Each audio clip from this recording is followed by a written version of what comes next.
Hello guys, and welcome to this video. We're going to do a series of exercises focusing on lower body mobility. If you haven't already, I've previously released a video called Lengthen and Strengthen, which basically outlines the fundamental movement and mobility principle I use to help students and also in my own practice. The basic idea, it's a yin-yang type exercise where we look at lengthening, first of all, the desired range of motion, and then strengthening, actively utilizing that range of motion in conjunction with one another in some kind of superset fashion.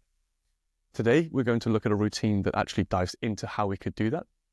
And we focus, as I said, on the lower body. We're going to begin seated. And one of the things I wrote about in my newsletter recently is before engaging with mobility type exercises, it pays to spend a few moments to kind of soften. So if you're stressed at work, with your family, whatever the situation may be, it pays to just take a few moments to breathe, calm down, and try and find some sense of baseline, of zero, of stasis, whatever that means for you. That means that the handbrake on your system will be off as much as possible, and we can really work towards your current potential. Once you've done that, I'd like you to find either a shin box or, if possible, a 90-90 seat position.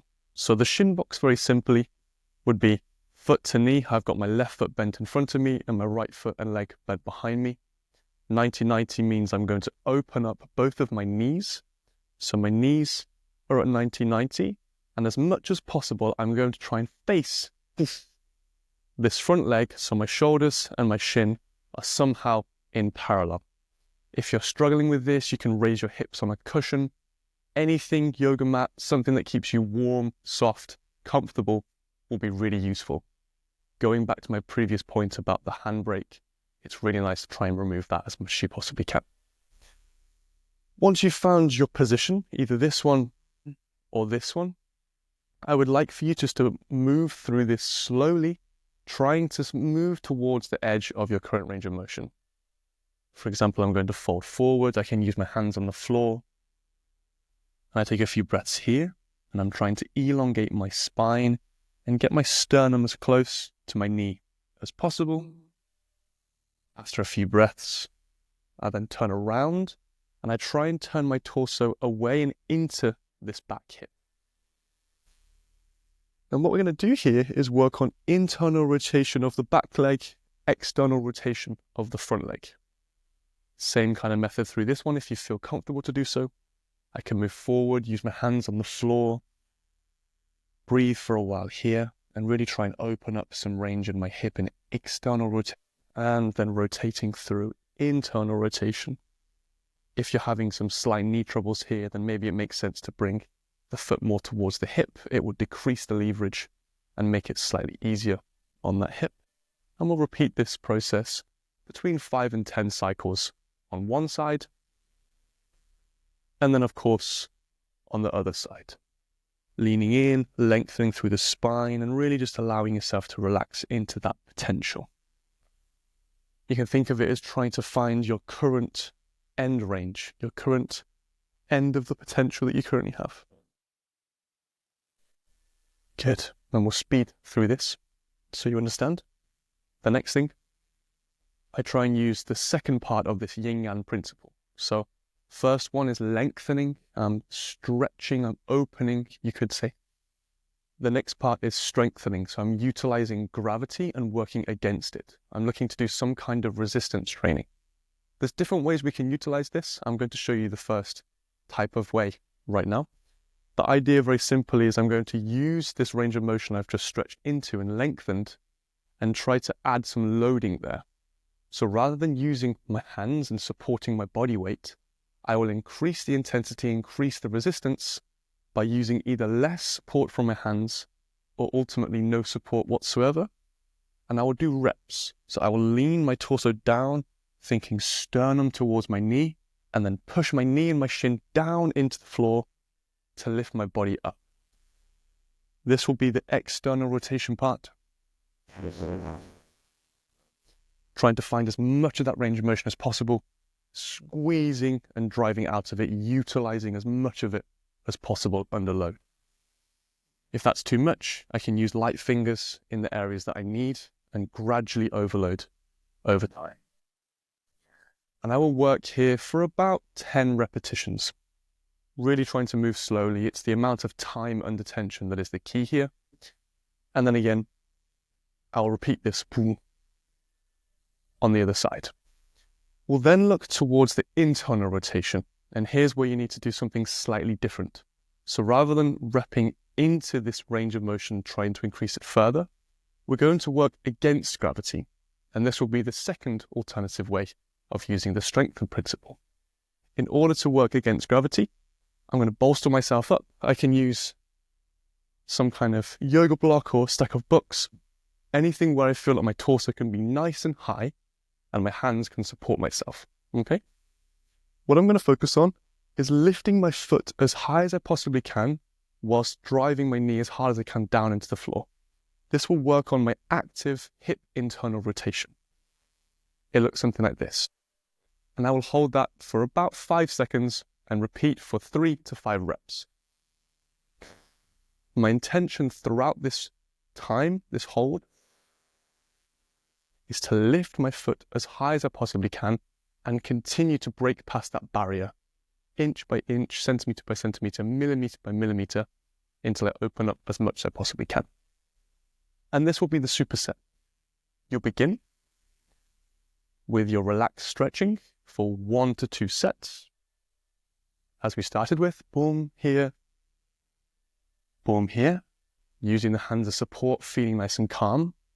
Then you return to this range of motion and you utilize it actively for a further 2 to 3 sets. Boom, squeeze and push, and of course, supporting yourself, driving into internal rotation. Each of them for about 10 repetitions per set. I'll write all of the numbers down in the description in case you're not following. After this, you've done 2 sets of prep, 3 sets of active work. Your hips will be feeling awesome, and we'll move to a different area of the lower body. So this is rotation of the hips. We're now going to look at flexion of the hips. So flexion of the hips is like this. We have some kind of forward folding, and it's amazing to release tension through the back of the body. And what I'd like to do, I'm going to turn about 45 degrees. I'm going to come into some kind of low squatting position. If you need to bring the heels up, that's absolutely fine. And what I want to try and do is find an anchor point. So I'll begin with my hands, thumbs pointing towards each other on my shins. And what I'm going to do from this is really pull myself deep into this position. So you see already, ideally, my quad and my torso are quite close together.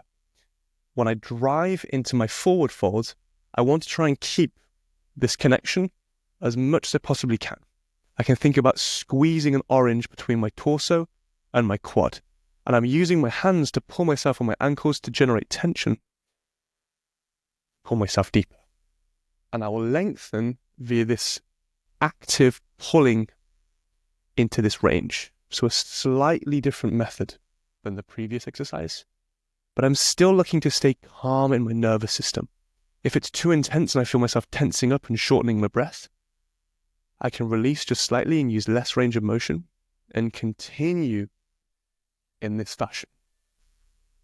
I'll repeat this 10 times, moving nice and slowly through my range of motion, making sure to breathe and keep this connection as much as I possibly can. I will superset this exercise with a single leg pike compression. And the best way to start here, I feel, is like follows. Hands behind me so I can't move my torso. One leg pulled into my chest, connecting again this movement of quad to chest. And I use my hands to push my torso into my quad. This long leg is now my working leg. And what I'm going to do is using this tension of pushing here, pushing with my hands, I'm going to hold my center, keep my torso nice and high, and I'm going to lift my toes as high into the sky as possible. I have a small pause at the top of every single rep. And I'm really thinking about lifting my toes up towards my face. If I can get my toes up towards my eye line or higher, I'm doing a really fantastic job. Key details here, you don't want to soften and lose this gap because you'll lose the compression we're gaining from this exercise. Next piece of advice, really engage with the pause and come down nice and slowly. Utilize your hip flexion and the muscles therein to help gain range of motion. This is a skill, and once you use this skill here, we can then come back to our first movement and try to apply that skill in this context. So now I'm thinking, okay, I'm anchored in. When I'm in this position, can I pull myself deeper? Can I really squeeze in this gap? Can I learn to open and demand more range of motion from my posterior chain? And I'll go back and forwards for about 3, maybe even 4 sets, depending on your time and how stressed and tired you feel. So we have a rotation of the hips, we have hip flexion. So the final thing we're going to work with in this system is hip extension. Now, in order to do this, I will start in kneeling. And for some of you already, this may be quite stressful. So take a few moments, maybe release the quads, breathe, nice tall posture, release as much excess tension as you possibly can. If you don't have very good shoulders and you can't reach the floor from this position, please feel free to use these yoga blocks or these stack of books to help you. From this comfortable position, what I want you to do is think about driving your belly button with your glutes, squeezing as high as you possibly can. So what I'm looking for here is an active squeezing, strengthening first of all in this system. Driving high into the sky, lifting the hips, opening the chest, and most importantly, opening the hips. I'm imagining squeezing an orange between my butt cheeks, if that makes any sense.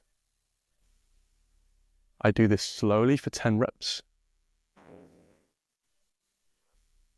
And then I try and come to a nice tall kneel position.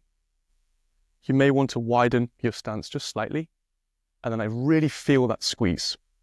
And from here, what I'm going to do, just move these out of the way. If you need them, please keep them. I will keep this squeeze, maintain this open hip angle, and I'll reach down, touch my fingers to the floor, and actively use this new range of motion in my hips. I'm maintaining the squeeze, touch, and come back up. Now this will be really intense on your anterior chain, and it's another way of using this lengthen-strengthen relationship to help open hip extension. Part A is learning to squeeze the posterior chain to open the hips. Part B is to get the hips comfortable in an open hip position, making sure they're getting stronger. Again, we do this for a further 2 to 3 sets. Both exercises anywhere between 5 and 10 reps each would be absolutely fantastic. Keep the numbers simple, go with time and attention and your own feelings. Key principle is consistency. After that, progressive overload, gradually making it harder over a long period of time. This is the key to success. And if you do this, I'm sure you'll increase your mobility in the hip rotation, hip flexion, and hip extension. And your hips, your lower back, your knees, your ankles will start to feel so much better. So there we have it, a really awesome and comprehensive lower body mobility routine utilizing the lengthen, strengthen principle. If you have any questions, please feel free to leave them down below. I will get back to everyone as soon as I can. Otherwise, enjoy, stay consistent, understand what you need to do, gain clarity, and keep figuring things out.